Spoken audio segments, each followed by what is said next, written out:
ጨው ዘይብሉ መግቢ ልብ ወለድ ዛንታ ሳልሳይ ክፋል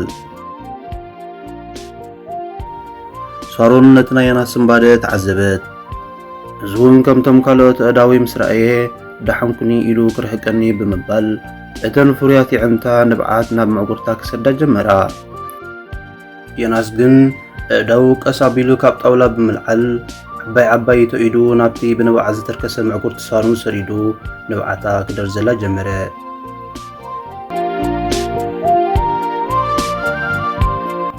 ዮናስ ንሳሮን ሳሮን ስለምንታይ ትስከፊ? እዚ እኮ ታሪክ እዩ፣ ሰብ ታሪኹ ክሓብእ የብሉን። ንስኺ ካብ ሓዊ ተሪፍኪ ሎሚ ኣብዚ ምሳይ ከምዚ ኢልኪ ክትስሕቕ ምኽኣልኪ ንዓይ ጅግና ኢኺ በላ።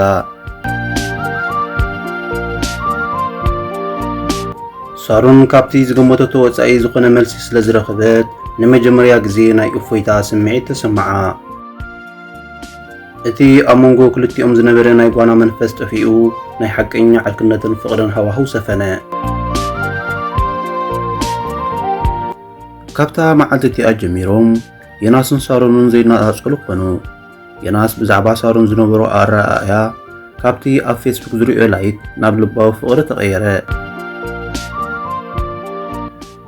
ይኹን እምበር ናይ ሳሮን ፈተና በዚ ኣይተወድአን። ካብ ዕለታት ሓደ መዓልቲ ዮናስ ንሳሮን ምስ ኣባላት ስድራ ቤቱ ከላልያ ወሰነ። ካብ ዕለታት ሓደ መዓልቲ ዮናስን ሳሮንን ተተሓሒዞም ኣብ ገዛ ኣተዉ። ዮናስ እውን ብኽብሪ ነፍቃሪቱ ምስ ኣባላት ስድራ ቤቱ ላለያ። ኩሎም ኣባላት ስድራ ቤት መኣዲ ከቢቦም እናበልዑ ከለዉ ኣደ ዮናስ ምስ ሳሮን ሰሰሪቐን ክጥምታ ጀመራ። ሳሮን ብፍርሕን ስክፍታን ርእሳ ድመነት።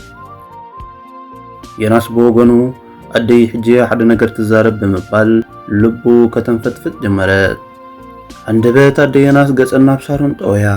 ሳሮን ገጽ ኣደ ዮናስ ምርኣይ ከቢድዋ ፀቕጢ ክስማዕ ጀመረ።